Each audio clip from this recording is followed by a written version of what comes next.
Hello there, and a very gentle welcome to our quiet haven this evening, as the day's echoes soften and a peaceful stillness envelops us, inviting a journey for the mind. Tonight, we shall drift along the timeless waters of the majestic Nile, accompanying the last pharaoh of Egypt, the remarkable Cleopatra, on one of her grand river voyages. This was a journey not just of miles, but of moments, a stately procession designed to enchant the senses and affirm the divine order of her ancient land. Imagine the sun, a warm, honeyed gold, casting long shadows as Cleopatra's magnificent royal barge prepares for its stately progression along the lifeblood of her ancient kingdom. The very air itself seems to hold its breath in anticipation, the usual sounds of the riverbank hushed as the royal departure draws near. A spectacle for gods and mortals. The great vessel itself was a floating palace, crafted from fragrant cedarwood, its polished surfaces gleaming, adorned with intricate carvings that told stories of gods and pharaohs of old. Ebony and ivory inlays formed delicate patterns along the railings, contrasting beautifully with the warm hues of the cedar, each detail a testament to Egyptian artistry. These carvings depicted scenes of cosmic balance, Maat upheld by the pharaoh, and the gods bestowing their blessings upon the fertile lands of Egypt, a visual prayer. Vast purple sails, the color of royalty, billowed gently in the warm Egyptian breeze, embroidered with threads of pure gold that shimmered like captured sunlight with every movement. The Tyrian purple dye, so precious it was worth more than its weight in gold, proclaimed her status from afar, a vibrant declaration against the azure sky. Skilled artisans had spent countless hours weaving these golden threads into complex symbols of protection and prosperity, such as the scarab beetle and the Eye of Horus. The prow was sculpted into the likeness of a sacred falcon, its eyes inlaid with precious lapis lazuli, watching over the journey with a serene and protective gaze. This falcon represented Horus, the sky god, son of Isis, linking Cleopatra directly to the divine lineage and the protective power of the heavens above. On the shaded deck, beneath silken awnings, Cleopatra reclined on a divan piled high with plush cushions, the air around her scented with myrrh and sweet lotus blossoms.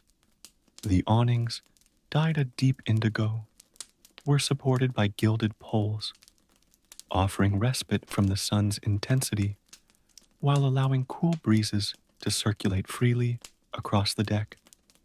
The scent of kifi, a sacred temple incense blended from 16 ingredients, including cinnamon, cassia, and juniper, also mingled with the floral notes, creating a truly regal perfume.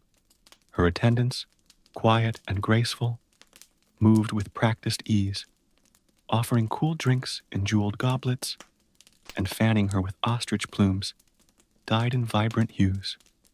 These handmaidens, chosen for their loyalty and discretion, wore fine linen garments, their movements almost balletic, as they anticipated their queen's every need without a word.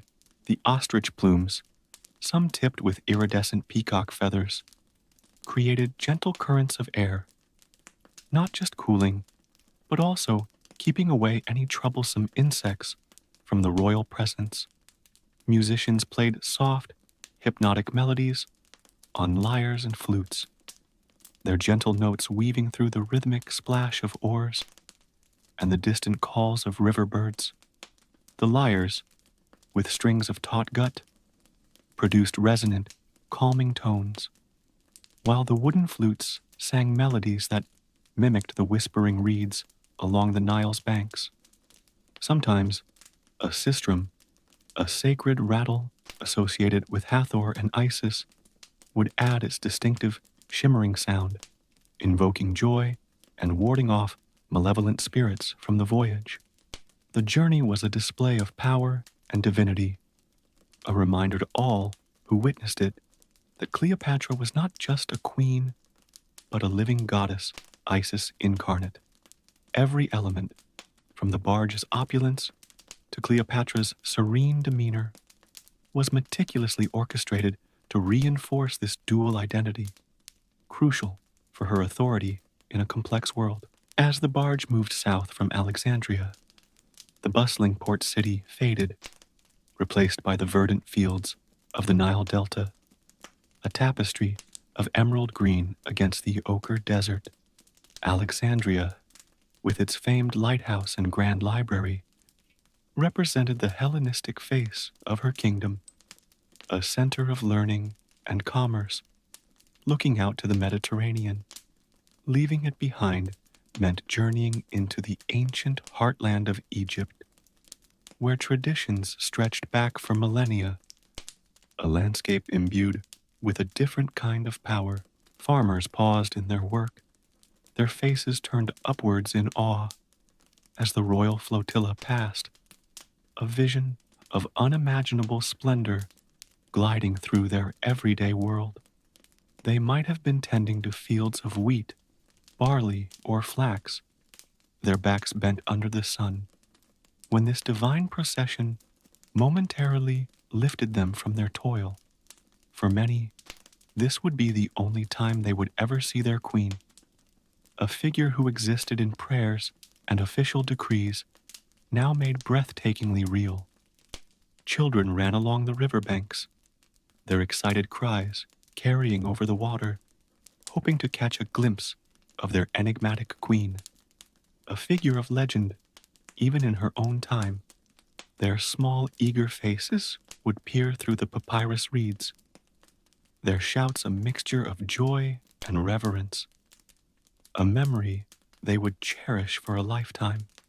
The air grew warmer, the landscape more stark and dramatic, as they ventured deeper into Upper Egypt, where ancient temples stood like silent sentinels on the horizon. The fertile strip of land narrowed, the vast, silent desert pressing closer on either side, its stark beauty a constant reminder of the Nile's precious gift of life. Great sandstone cliffs rose from the water's edge, their surfaces etched with hieroglyphs that chronicled millennia of pharaonic glory, whispering tales to the passing queen.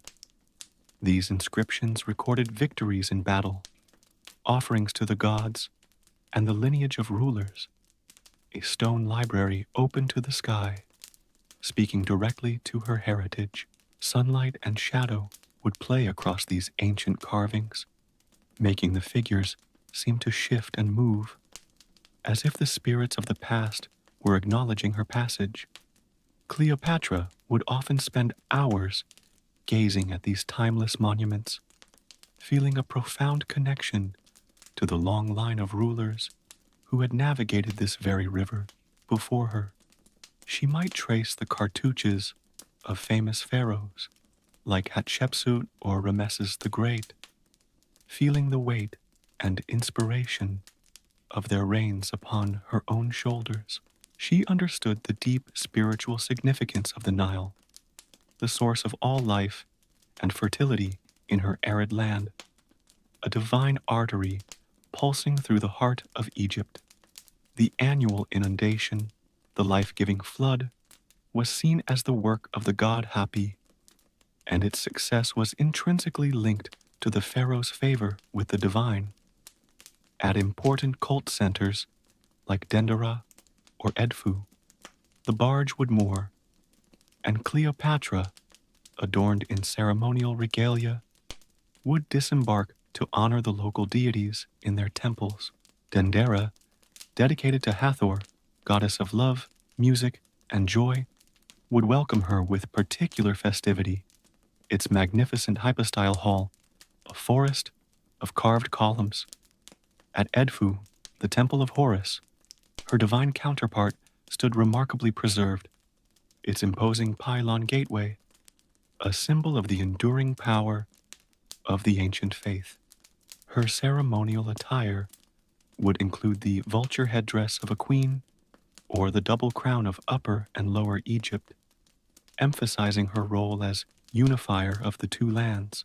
Priests, in spotless white linen robes, would greet her with chants and incense, leading processions through towering colonnades and into shadowy, sacred sanctuaries. The scent of burning frankincense and myrrh would fill the air, intended to purify the sacred space and please the nostrils of the gods being honored. These priests were keepers of ancient wisdom, astronomers, healers, and scribes, their lives dedicated to the meticulous observance of rituals that maintained cosmic order. These rituals were vital, reaffirming her divine right to rule and ensuring the continued favor of the gods, which was essential for the prosperity and stability of Egypt. Each gesture, each offering, each recited prayer was part of a sacred dialogue, a performance of piety that had tangible consequences for the entire kingdom. She listened intently to the reports from regional governors, her sharp intellect assessing the needs of her people and the state of the harvest, always a concern for a ruler.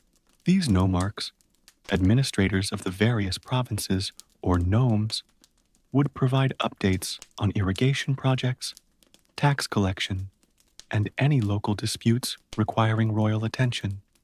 Cleopatra, known for her keen mind and grasp of economics, would ask pointed questions, ensuring resources were allocated wisely and that justice was maintained throughout her lands.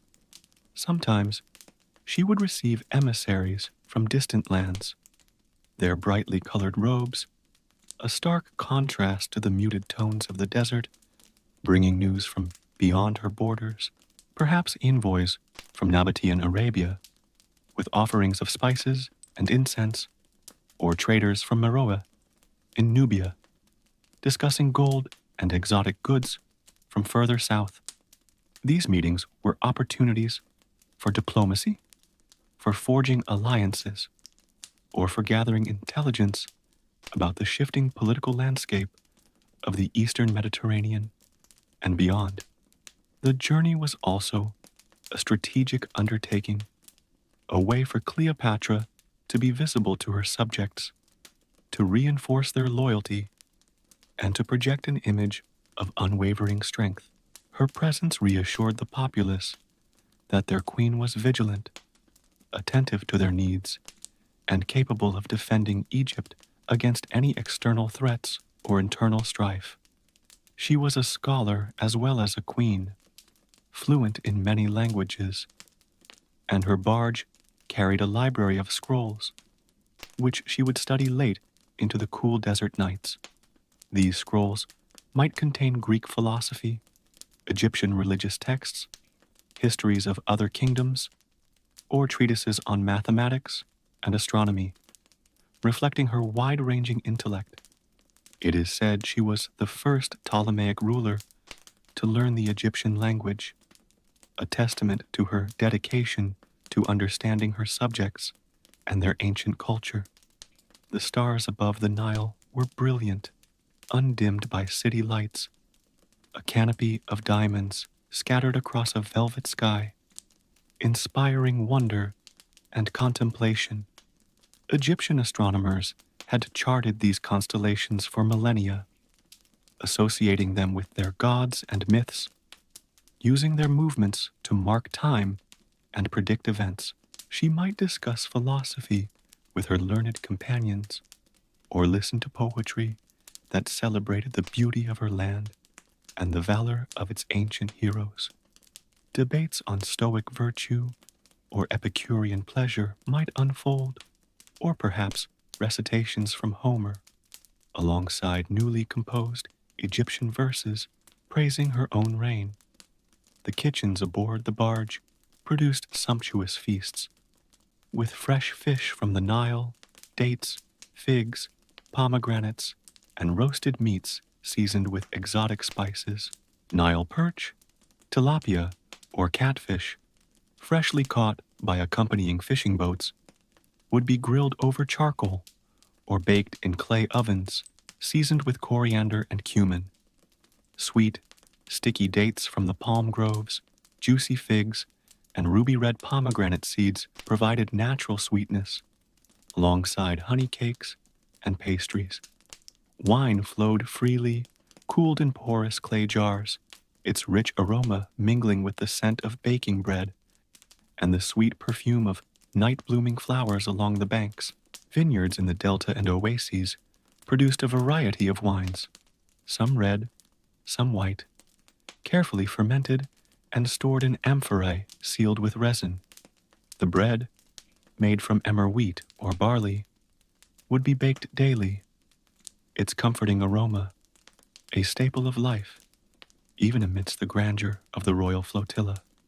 As the barge turned to journey north again, back towards the delta, the landscape softened once more, the desert giving way to cultivated fields and bustling villages. The return journey often felt different, a sense of purpose fulfilled, of duties performed, and perhaps a quicker pace as familiar landmarks reappeared. The pace of life seemed to quicken, the river teeming with fishing boats and merchant vessels laden with goods from Nubia, Punt, and the lands beyond. These merchant ships, with their simpler sails and sturdy hulls, carried cargoes of gold, ivory, ebony, animal skins, and incense from the south, vital for Egypt's economy.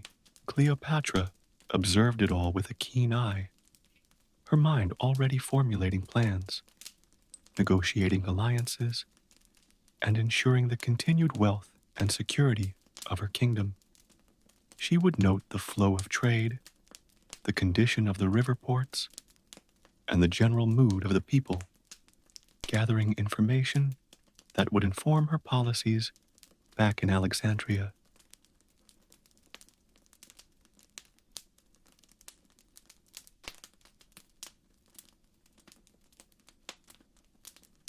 She knew the precariousness of her position, caught between the fading glory of the Ptolemaic dynasty and the rising power of Rome, a delicate balancing act. Her father, Ptolemy XIII Auletes, had struggled to maintain Egyptian independence, and Cleopatra inherited this complex legacy, requiring immense political skill and courage. Rome, with its ambitious generals and insatiable appetite for resources, cast a long shadow, and every decision she made had to consider its potential reaction. Yet, on these tranquil river journeys, surrounded by the timeless beauty of her ancestral land, she could perhaps find moments of peace, a respite from political intrigue, the steady rhythm of the oars, the unchanging cycle of sun and stars, offered a contrast to the volatile world of human ambition and power struggles. The rhythmic creak of the oars, the gentle lapping of water against the hull, the warm embrace of the Egyptian sun, these were constants in a world of shifting alliances. These elemental sensations provided a grounding, a connection to something more ancient and enduring than the transient concerns of statecraft. She would watch the ibis wading in the shallows, their elegant forms silhouetted against the golden light of dawn, a symbol of wisdom and divine protection. The ibis, sacred to Thoth, the god of writing, wisdom, and magic, was a common sight along the Nile, its presence a reassuring link to the divine order. The scent of damp earth and blooming acacia trees would drift from the riverbanks, a fragrance uniquely Egyptian, evoking a deep sense of belonging. The yellow, fluffy blossoms of the acacia, a hardy desert tree, offered a surprisingly sweet perfume, especially in the cool of the morning or evening. Sometimes, small boats carrying offerings of flowers or fruits would approach the royal barge, humble gifts from her people, tokens of their affection and reverence, garlands of lotus flowers, Egypt's most sacred bloom, or baskets filled with the first fruits of the harvest would be presented with heartfelt sincerity. Cleopatra, ever the astute politician, would receive these gestures with grace, understanding the importance of maintaining a connection with all levels of her society. She knew that the true strength of her rule lay not just in armies or alliances, but in the devotion of the Egyptian people themselves. She might order gifts to be distributed in return, a measure of her royal bounty, ensuring that her passage was remembered with favor and gratitude. Perhaps small tokens of food, cloth, or even minor trinkets, gestures that, while small, would be treasured by the recipients and enhance her reputation for generosity. The journey was a microcosm of her reign, opulent, strategic, deeply connected to the traditions of Egypt, yet always mindful of the wider world. It showcased her ability to blend the grandeur expected of a Hellenistic monarch with the sacred duties of an Egyptian pharaoh, a unique synthesis. She was a Hellenistic queen ruling an ancient African kingdom, a bridge between cultures, a woman of immense intellect and ambition in a world dominated by men. Her Ptolemaic ancestors were Macedonian Greek, yet she embraced Egyptian customs and religion in a way few of them had, earning her genuine affection from native Egyptians. Her presence on the Nile was a powerful statement, a living embodiment of Egypt's enduring majesty and its refusal to be merely a vassal of Rome. Each stately mile covered by her barge was a defiance of Roman encroachment, a declaration that Egypt, under her rule, remained a sovereign and formidable power.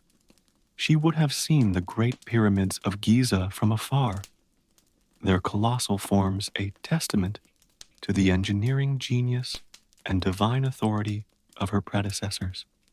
Though built over 2 millennia before her time, their perfect geometry and sheer scale would still inspire awe, a tangible link to the very dawn of pharaonic civilization. These ancient wonders served as a constant reminder of the immense legacy she had inherited and the responsibility she bore to protect it. They whispered of eternity, of the pharaoh's role in maintaining cosmic order, a duty she felt keenly as the inheritor of that sacred mantle.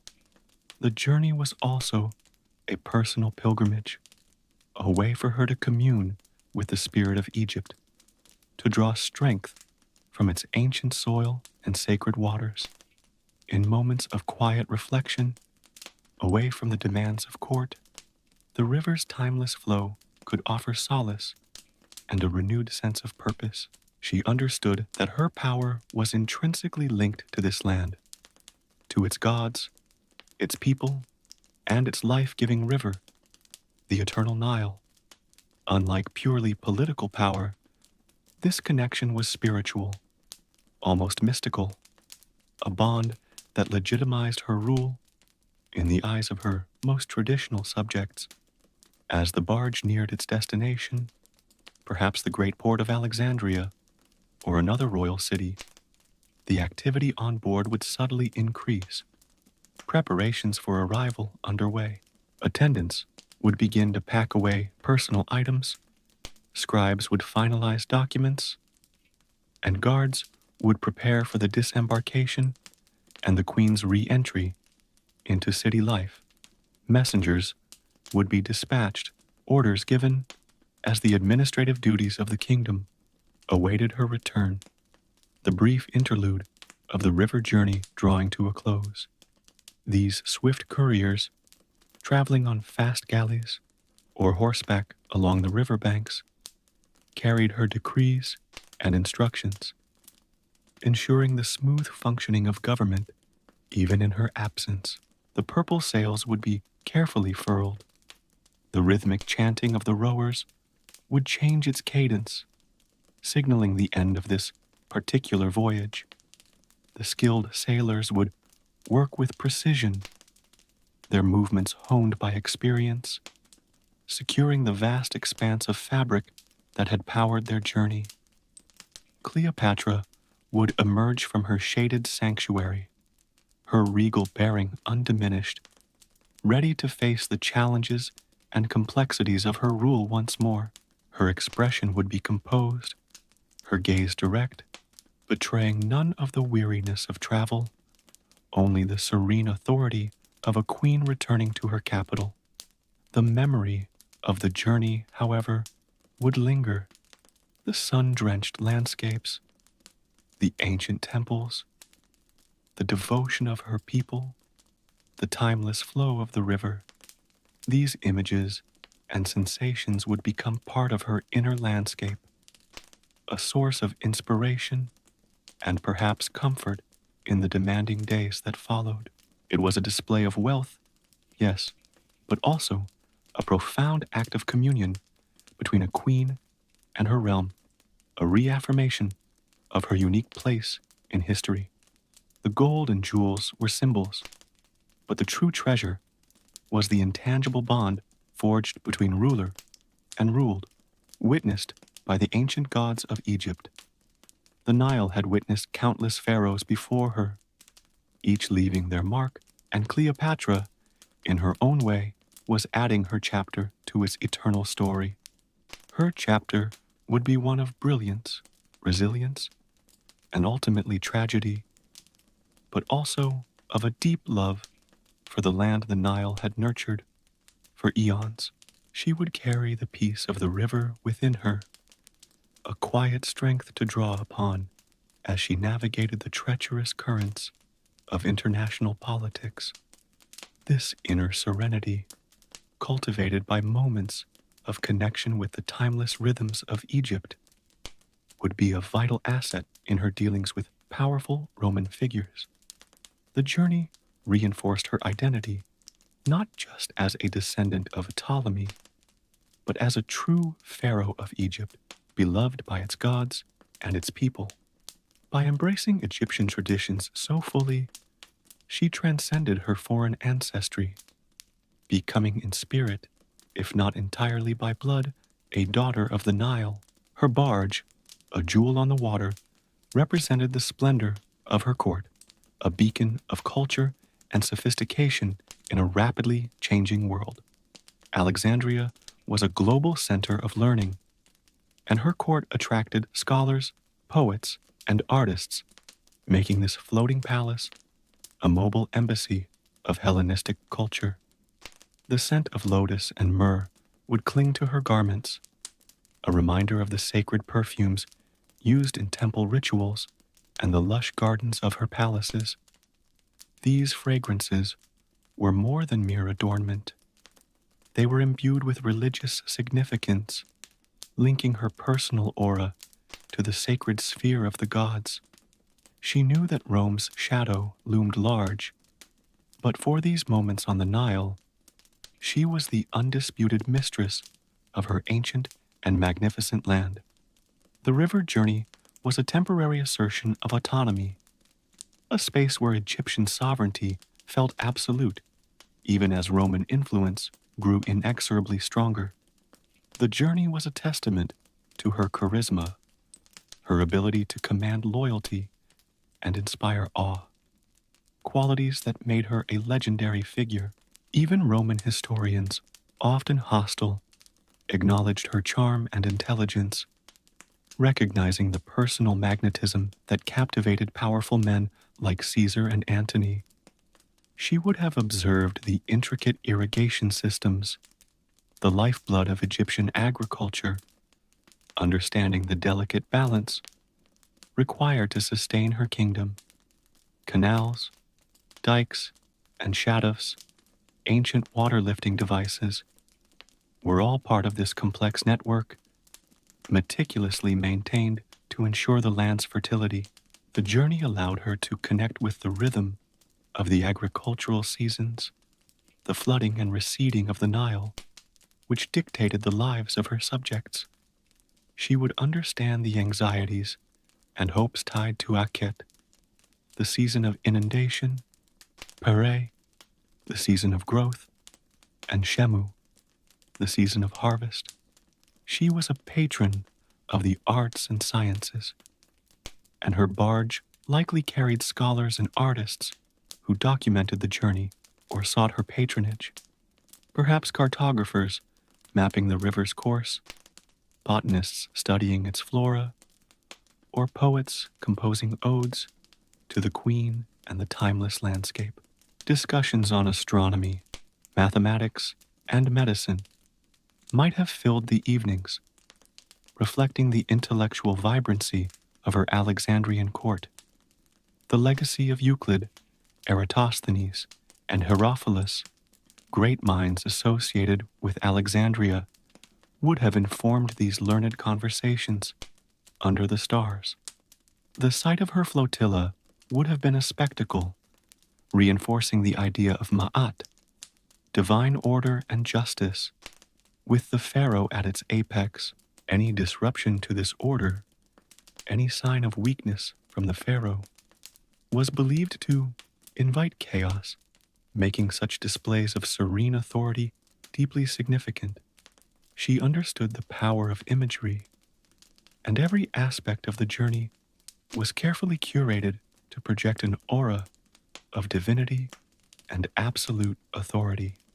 From the colors she wore to the gestures she made, all were imbued with symbolic meaning, communicating her status and intentions without a single word.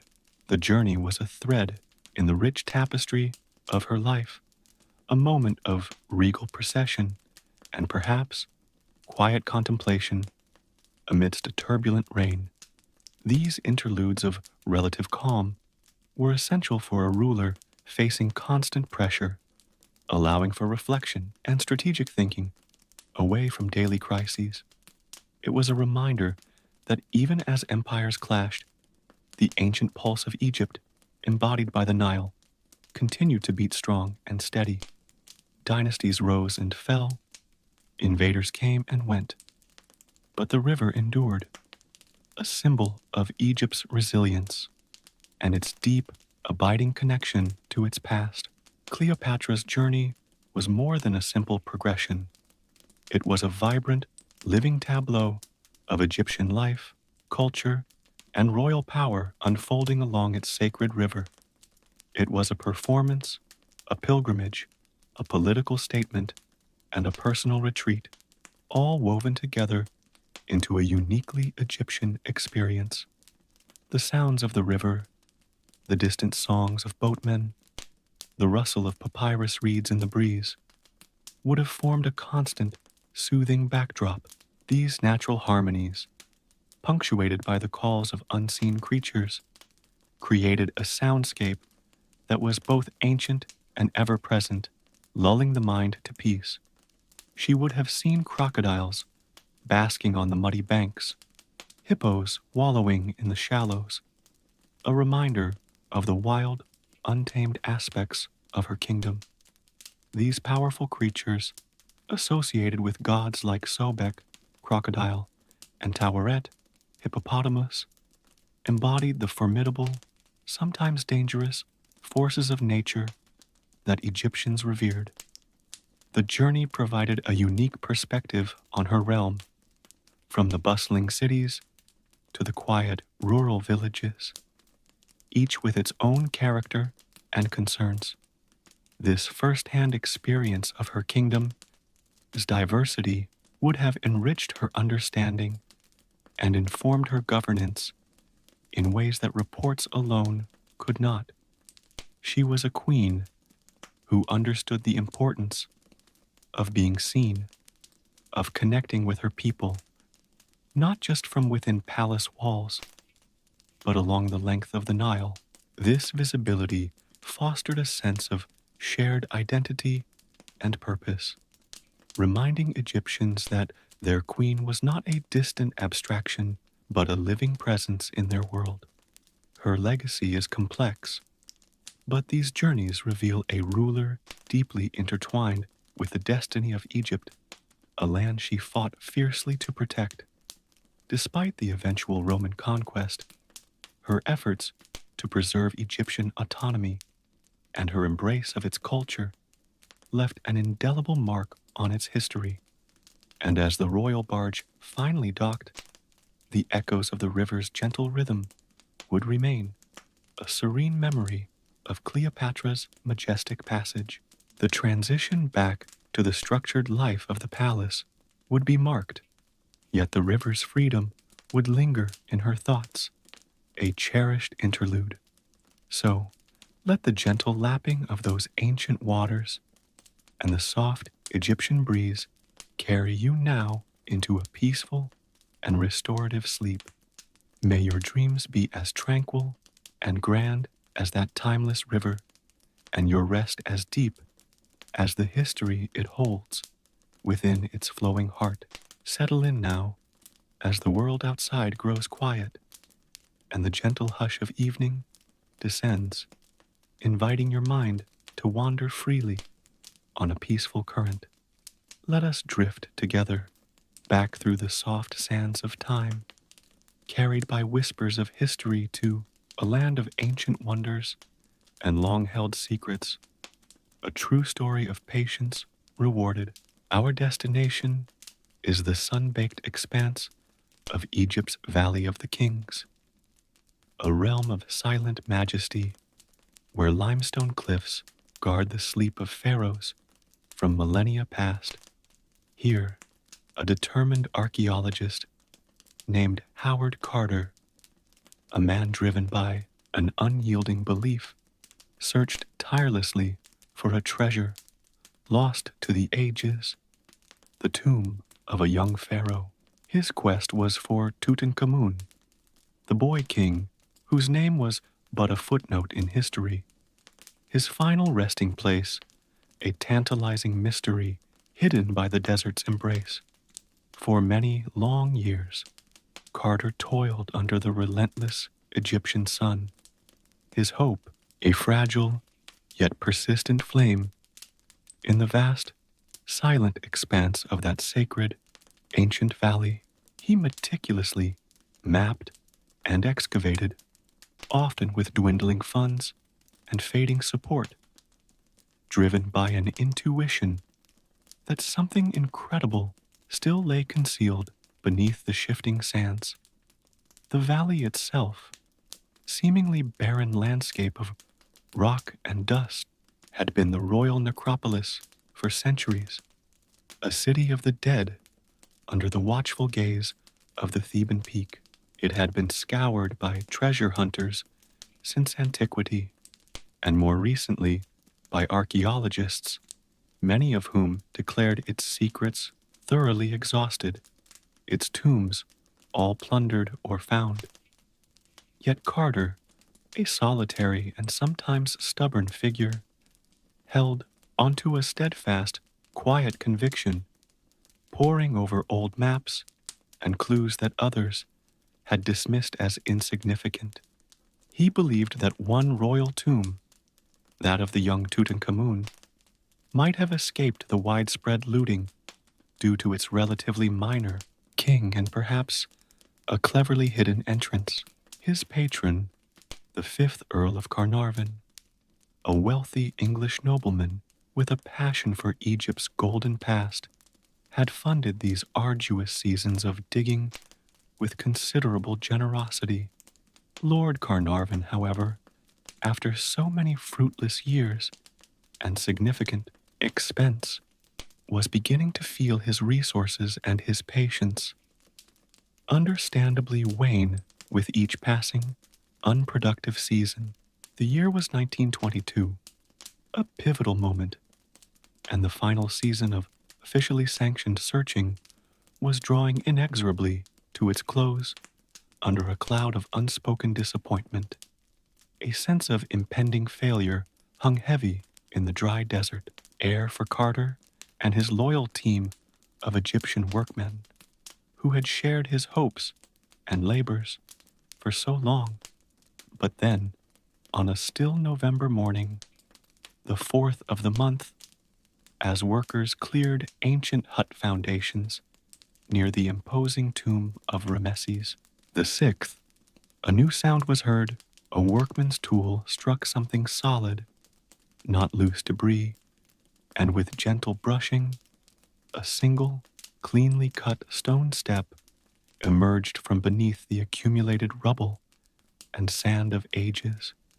Carter, summoned to the sight, felt his heart, long accustomed to the slow rhythm of patient searching and frequent disappointment, quicken with a surge of cautious, almost fearful excitement.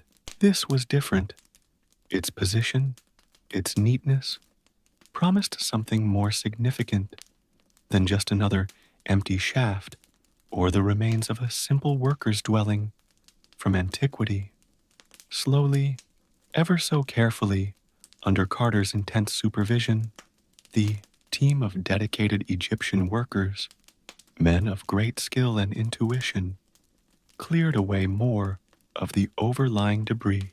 Their gentle brushing and careful digging revealed not one, but a flight of 16 well-cut steps, descending steeply into the shadowy bedrock of the valley floor, hitherto undisturbed.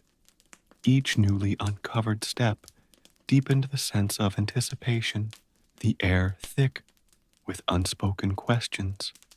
Where did they lead?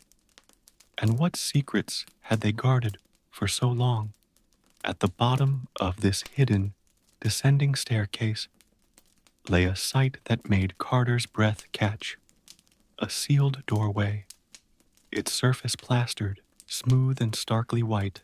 This ancient barrier was stamped with the oval cartouches and jackal and 9 captives seals of the royal necropolis, clear indicators of a high-status, untouched burial.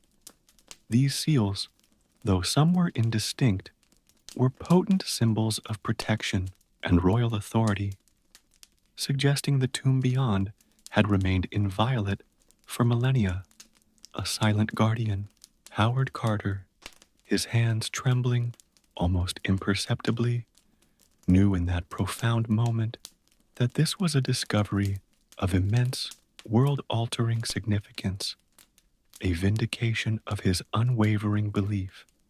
It was the culmination of his life's persistent, often frustrating, and deeply solitary work in this historic, sun-drenched valley of departed kings and queens.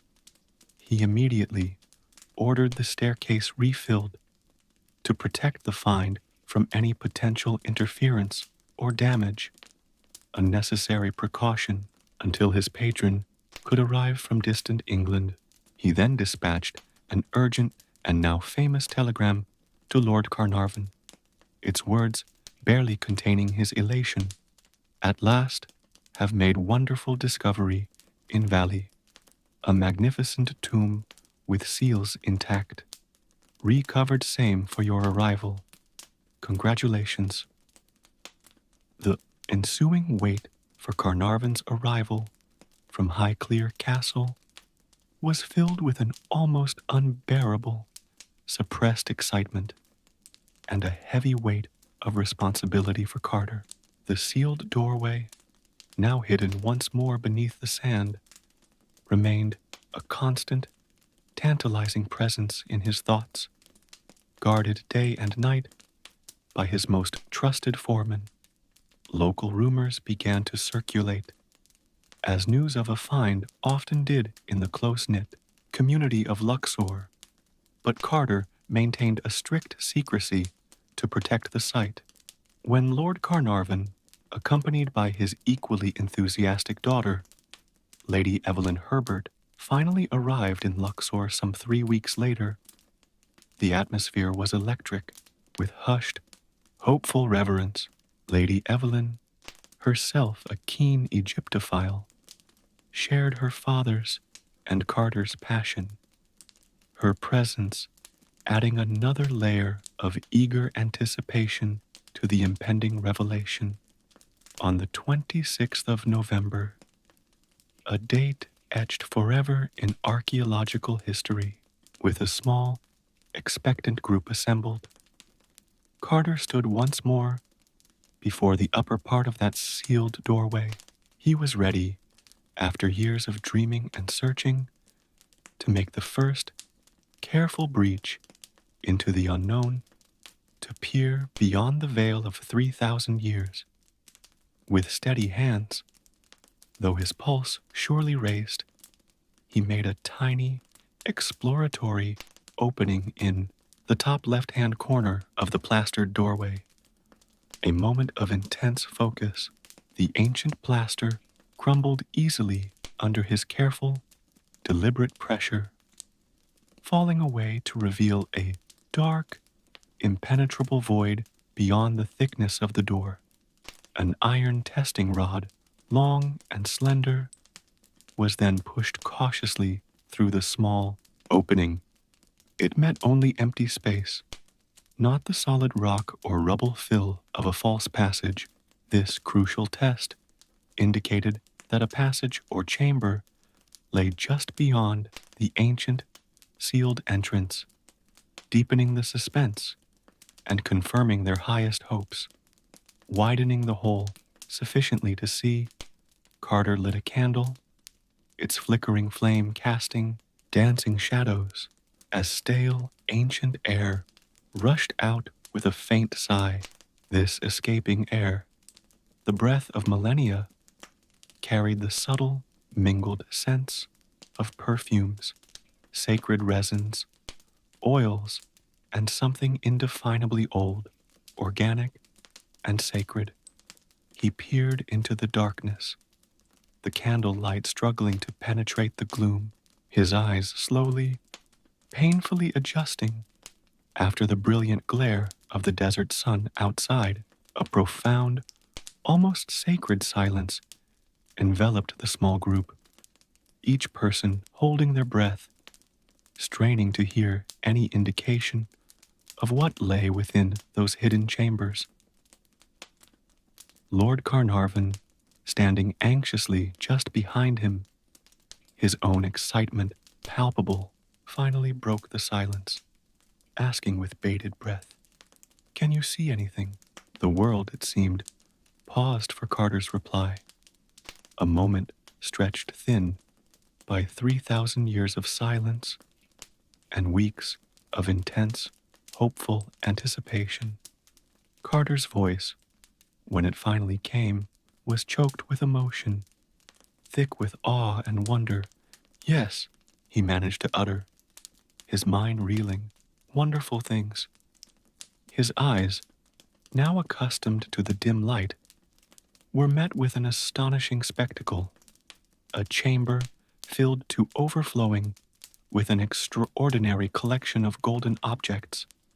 Their myriad forms glinted and shimmered faintly in the wavering candlelight, piled in what appeared at first glance to be magnificent, almost chaotic disarray. Strange, life-sized animal statues, gilded and imposing, stood amidst disassembled golden chariots, their wheels and frames gleaming as if freshly made, awaiting a royal procession. Ornate, inlaid coffers, alabaster vases of exquisite translucence, and ebony furnishings were strewn across the floor, a king's ransom in both historical and material wealth. And then, dominating one end of the chamber, two imposing, life-sized sentinel statues of the king, crafted from dark, resin-coated wood and adorned with gold leaf and royal insignia. These majestic figures, armed with maces and staffs, stood like silent, eternal guardians on either side of yet another sealed doorway, hinting at further secrets beyond. This first room, which Carter would later name the antechamber, was a breathtaking, almost overwhelming testament to the immense wealth and sophisticated artistry of Egypt's 18th dynasty. It was a pharaoh's collection of worldly goods, his cherished possessions carefully selected and placed to accompany him and serve his needs in the afterlife's journey.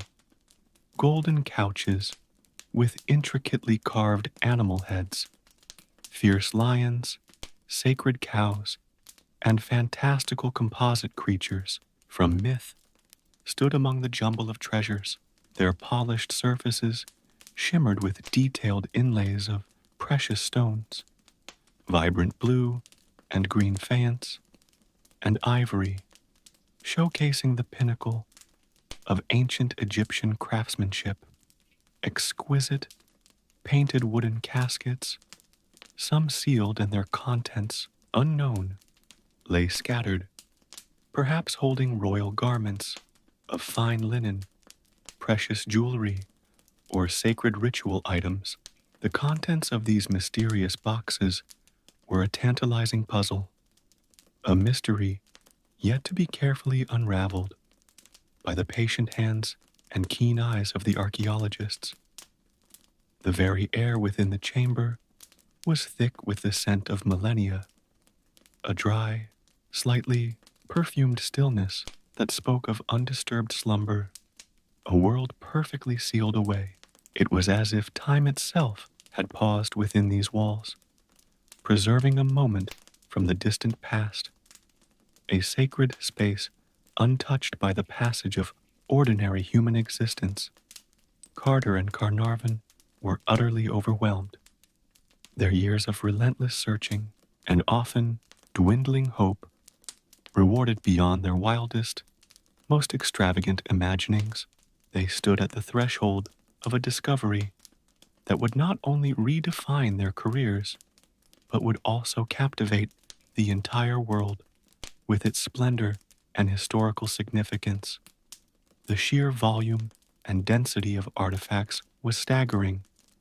Every available inch of space in the antechamber seemed to be occupied by objects of immense beauty and profound historical importance. It was less like a tomb chamber and more like a divine pharaoh's storeroom, packed with everything he might require for a comfortable and regal existence in eternity. It became immediately clear to Carter that this antechamber, wondrous as it was not the burial chamber itself, but part of an elaborate, multi-roomed complex.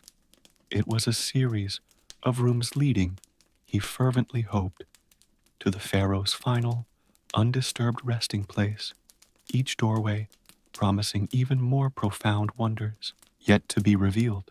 The task ahead was monumental, almost daunting in its scope. To meticulously photograph, sketch, describe, catalog, conserve, and then carefully remove each of the thousands of artifacts. Only after this painstaking process, which would require immense patience and skill, could they even consider venturing further into the tomb's still hidden depths. Carter, a meticulous and highly principled archaeologist, understood the profound scientific and historical responsibility that now rested squarely upon his shoulders. He was determined to preserve this unparalleled find for posterity, for science, and for the Egyptian people, ensuring no detail was lost, no artifact mishandled. His team would need to be expanded, bringing in experts in photography, epigraphy, chemistry, and conservation to deal with the fragile and diverse materials they encountered. Days turned into weeks, and weeks soon stretched into months, as the painstaking, methodical work of clearing the antechamber began under Carter's constant, watchful direction. Each individual object, from the grandest piece of furniture to the smallest bead, was treated with the utmost care, its position recorded before it was touched. Delicate items, such as astonishingly preserved floral collars made of olive leaves, cornflowers, and berries, were so fragile they threatened to crumble at the slightest touch. These required innovative, on site conservation techniques, including spraying with paraffin wax, to stabilize them enough for removal and transport to the makeshift laboratory. Meanwhile, the world outside waited with bated breath. Newspapers across the globe filled with sensational, often wildly speculative stories of the boy king's golden tomb. This unprecedented media attention fueled a global fascination with ancient Egypt, a phenomenon dubbed Egyptomania, influencing fashion, art, and popular culture for years to come. Behind the two imposing sentinel statues in the antechamber, their black forms gleaming, lay that other sealed doorway, a tantalizing barrier to further discovery. This doorway, Carter keenly suspected, led to the burial chamber itself, the sacred heart of the tomb where the pharaoh's mummy would lie in state. The anticipation among the team to open this second doorway was immense, a constant undercurrent to their daily, meticulous work in the crowded antechamber. Yet Carter, true to his methodical nature, proceeded with unwavering patience, ensuring that all the treasures of the antechamber were fully documented and safely secured before moving forward. Finally, in mid-February of 1923, after months of intense labor, the moment arrived to breach this inner sanctum, the air charged with even greater expectation than before. The assembled officials and guests watched in hushed silence as Carter, chisel in hand, began to carefully remove the plaster and stones of this second sacred seal.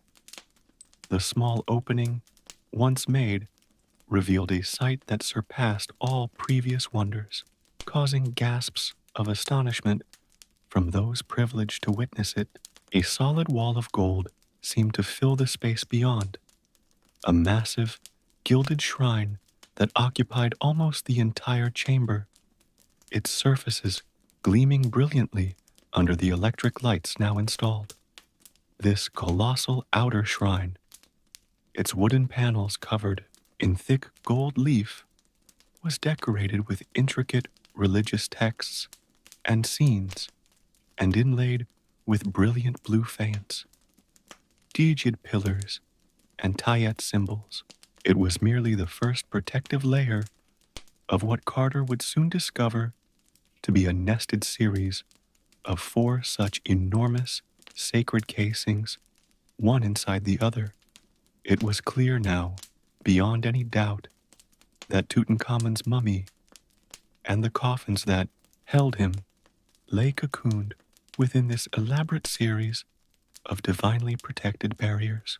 The sheer scale and opulence of this arrangement spoke of the profound importance placed on safeguarding the pharaoh's transition to godhood, a truly magnificent and awe-inspiring sight. One by one, with immense care and considerable engineering challenges, the great shrines were opened, their massive doors unsealed and swung back after millennia. Each revealed another, slightly smaller, but equally ornate shrine within, like a set of enormous, sacred Russian nesting dolls. Each layer a fresh marvel of craftsmanship. The craftsmanship was breathtakingly intricate, with every available surface covered in scenes of gods and goddesses, protective spells from the Book of the Dead, and depictions of the pharaoh's triumphant journey into the afterlife. The air within the burial chamber and within each successive shrine was still and heavy, imbued with the profound sanctity of a pharaoh's eternal rest, a space undisturbed. The careful dismantling of these shrines took many more weeks, each step meticulously documented, the sense of approaching the core of the mystery growing with each day. Finally, after carefully dismantling the fourth and innermost gilded shrine, Carter and his dedicated team stood before a massive, rectangular, quartzite sarcophagus, its lid alone, a single, beautifully carved block of rose granite, stained to match the quartzite, was estimated to weigh over a ton, presenting a significant challenge. Lifting this heavy, symbolic lid was a feat of careful engineering and tense, coordinated maneuvering, using ropes and pulleys within the confined space of the burial chamber. As the lid was slowly raised, it revealed yet another astonishing sight, the first glimpse of a burnished golden effigy of the young king, his regal arms crossed upon his chest. He held the symbolic crook and flail, emblems of Osiris and kingship, his serene face gazing upwards, rendered in magnificent hammered gold. This was the outermost of three extraordinary anthropoid, human-shaped coffins, each more spectacular and precious than the last, fitting one inside the other with remarkable, airtight precision. This nesting of coffins was a further testament to the incredible skill of the ancient Egyptian artisans and the profound reverence for their departed ruler. The first, outermost coffin, over 7 feet long and crafted of gilded cypress wood, depicted Tutankhamun in the classic Osirian pose, the god of the afterlife and resurrection. His serene face, framed by the Neme's headcloth, gazed out for eternity, a powerful image of royal divinity inlaid with calcite whites for the eyes and obsidian pupils. Inside this magnificent casing, after its lid was carefully lifted, lay a second coffin, also of gilded wood, but even more richly and dazzlingly inlaid. Its entire surface was a mosaic of colored glass and semi-precious stones, lapis lazuli, turquoise, and carnelian, forming intricate feather patterns and divine imagery. The sheer opulence was almost overwhelming to behold, a dazzling display of the immense wealth and unwavering devotion lavished upon a pharaoh, even one who had a relatively short and historically minor reign. The artistry spoke of a culture that poured its finest resources and deepest beliefs into ensuring the eternal well-being and rebirth of their divine monarch. And then, the third and final coffin was revealed, a discovery that left the excavators speechless. It was crafted from over 110 kilograms, nearly 250 pounds, of solid, beaten gold. This was an object of almost unimaginable beauty, craftsmanship, and intrinsic value, its surface glowing with a warm, eternal light in the illumination of the chamber. Its surface was exquisitely chased with the feathered patterns of the protective goddesses Isis and Nephthys, their outstretched wings wrapping around the pharaoh's body in a truly divine embrace. Opening this solid gold coffin, its lid secured by golden pins, was a moment of supreme reverence and scientific care, the culmination of years of searching. It represented months of painstaking, meticulous work within the claustrophobic confines of the tomb, surrounded by the weight of history and the spirit of the young king. There, nestled within layers of resin-soaked linen wrappings, lay the mummified remains of Tutankhamun himself, the boy pharaoh who had died so young, around 19 years of age. His famous golden death mask, an image now recognized across the entire globe, covered his head and shoulders, its serene and iconic features gazing out from eternity. The mask, crafted from beaten gold and weighing over 10 kilograms, was inlaid with stripes of blue glass, lapis lazuli for the eyebrows and eyeliner, and quartz and obsidian for the eyes.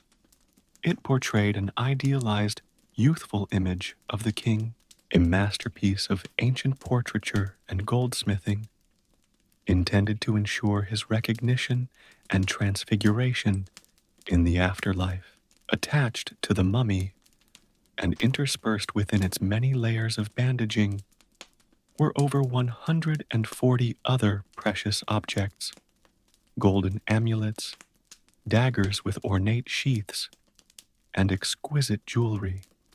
Each of these items was placed with specific ritual significance designed to provide magical protection, divine power, and aid for the king on his perilous journey through the underworld.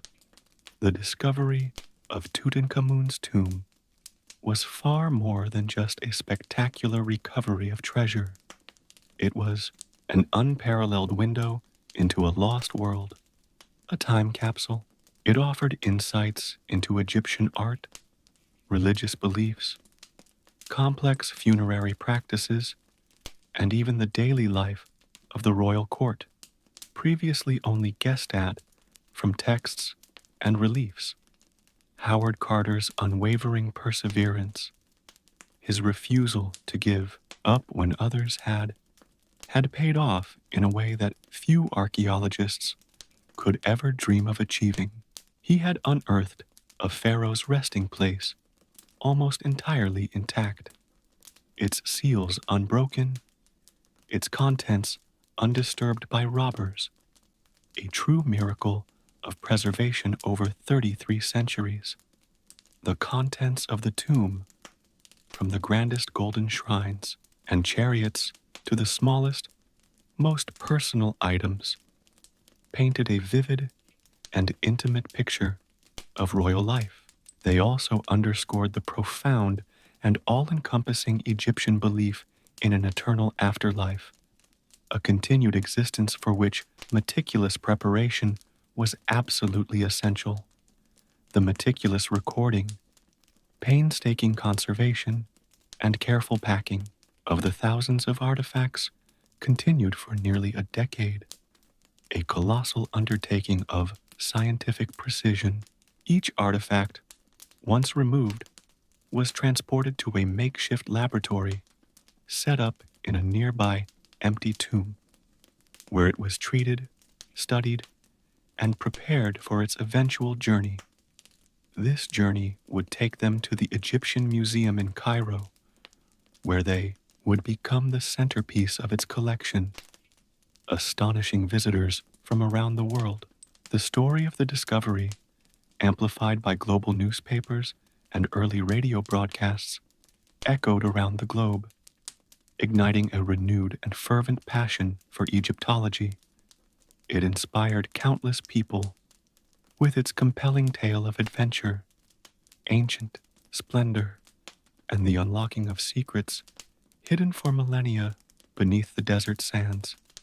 Even the smallest, most humble items found within the tomb, like a child's simple woven glove or a poignant lock of his grandmother, Queen Tia's hair found within a miniature coffin set, offered deeply moving glimpses. These personal touches brought the young king, so distant in time, touchingly close, revealing his humanity beneath the layers of royal divinity and golden splendor. The sentinel statues, with their gilded kilts, black skin symbolizing rebirth, and serene, watchful expressions, had stood guard at the threshold for over 3 millennia. They had silently witnessed the slow passage of empires, the rise and fall of dynasties, and the relentless shifting of the desert sands that eventually concealed their charge. The golden chariots, though carefully dismantled to fit into the tomb, spoke eloquently of royal processions, of hunting expeditions in the desert, and the pharaoh's symbolic role as a warrior leader. Their intricate decorations, depicting scenes of the king victorious over his enemies, were still vibrant and detailed after centuries spent in the silent darkness of the tomb. Alabaster perfume, vases, and cosmetic jars, some still holding faint traces of their ancient, fragrant unguents and kohl eyeliner, hinted at the luxurious scents and refined daily rituals. These were the aromas that once filled the royal palaces and sacred temples of Thebes, a sensory link to the opulent world of the young pharaoh. The famous wishing cup, a delicate chalice crafted from a single piece of translucent calcite, bore a hieroglyphic inscription on its rim, a touching plea for eternal life.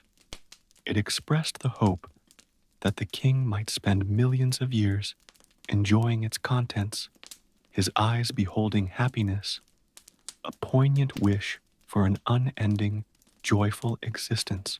Several intricate board games, like Senet, complete with their playing pieces, were found within the tomb, ready for the pharaoh to engage in leisurely pursuits in the afterlife.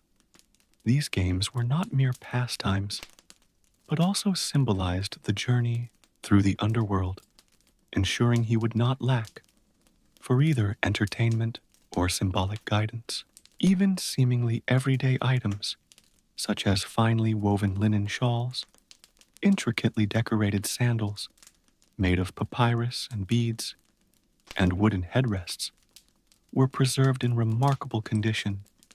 These offered a tangible, almost personal connection to the daily life and comforts of this young ruler from so long ago, bridging the vast gulf of time.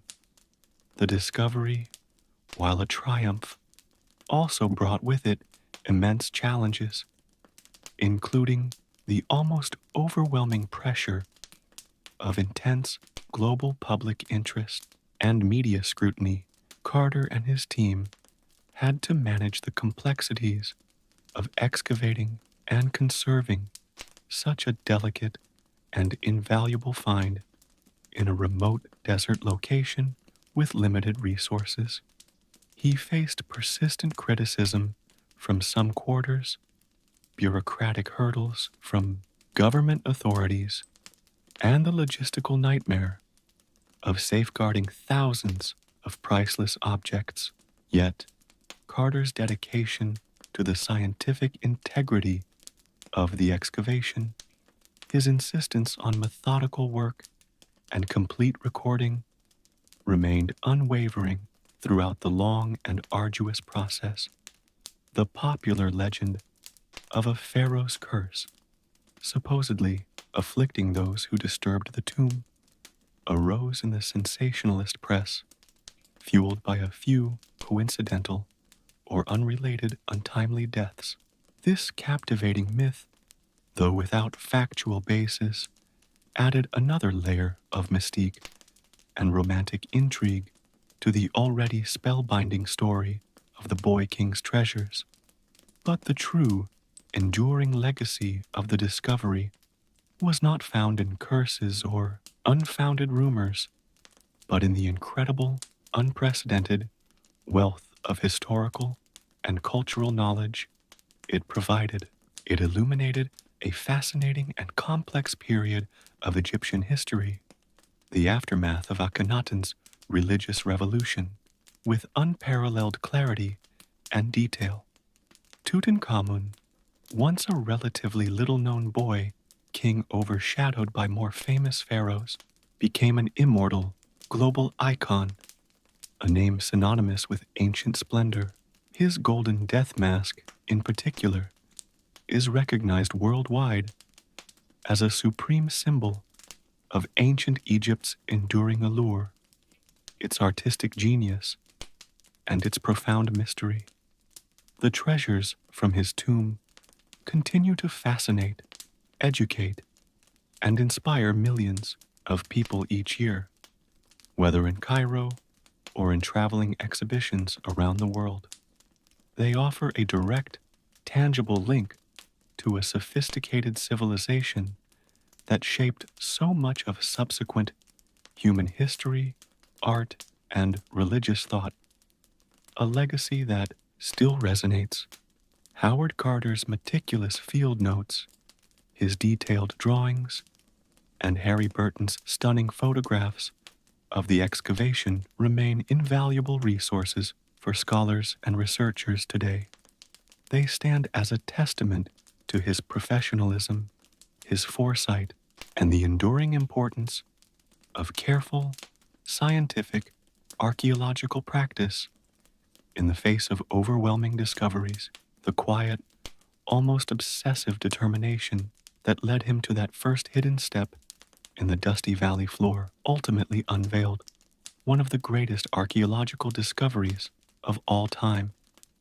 And so, the story of Tutankhamun's tomb, with all its golden wonders and historical insights, serves as a powerful reminder of the incredible secrets that can lie hidden. It shows they may rest just beneath our feet, waiting patiently through the ages for a curious mind, a persistent spirit, and a stroke of good fortune to uncover them. As you drift now deeper into tranquility, imagine the profound stillness of that ancient, sacred tomb, the soft, warm gleam of gold in the torchlight of discovery. Feel the profound sense of connection to a distant, fascinating past, a world of pharaohs, gods, and an unwavering belief in the journey of eternity. Let the quiet wonder of this incredible discovery fill your thoughts, a peaceful, golden journey into the very heart of history as you gently float towards a restful and serene sleep. The boy king rests once more in the silent embrace of the valley, his story now a gentle, timeless lullaby, a golden whisper from the magnificent age of pharaohs. May the peace of that ancient slumber and the marvel of its revelation accompany you into your own quiet dreams as night's soft, velvet blanket enfolds you completely. Sleep now, and let the echoes of this wondrous tale guide you to a place of deep calm and perfect repose until the morning light gently calls you